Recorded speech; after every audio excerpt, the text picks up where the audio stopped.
Welcome to the Donkey Show. Farever comes out tomorrow, so let's look at the pressing question of the day. Is it worth the money? Let's go over the information the developers put out covering the launch content. Over 25 unique weapons. We've got weapons that allow melee and ranged options for every class, although I'm unsure if the warrior has any ranged options. There's over 100 weapon skills. This really doesn't tell us much, only that every weapon should have a final weapon combo, 2 active skills, and a passive skill. Although the starting weapons don't have a passive skill.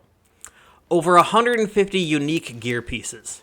This only works out to about 10 to 15 pieces per equipment slot that gets split among the 4 classes. I don't know if this is going to provide enough diversity, but we'll have to see. Over 100 new collection elements. Unfortunately, none of this really drives the gameplay for me.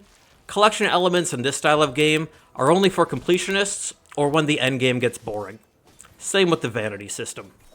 You're able to level up to level 20. We know that class skills go up to level 30, so this is just the first batch of content. There are 4 classes. These options give the basics with weapon and skill selections, and you can have a lot of fun trying things out. There's 6 different jobs. Standard MMO trade skills, but don't expect to craft weapons with the blacksmith. Hopefully, that has changed from the beta. There are 2 different regions. In the beta, we only had access to Scover Island. I was able to get about halfway through Scover Island in 10 hours of play, while only seeing the first 2 dungeons. Which brings us to dungeons and boss instances. Having 10 instances with 5 dungeons and 5 bosses that gives enough diversity as you level. And once you hit level 20, you can run a more difficult version for higher level gear. 100 plus activities.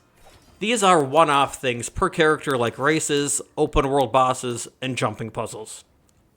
The party system. You can have 4 people in your group. In the beta, having more people in your group increased the health of enemies in dungeons, but did not scale the open world. I hope in early access, there is more of a reason to group for dungeons either by making the loot better, or having content that is difficult enough that you need a full party.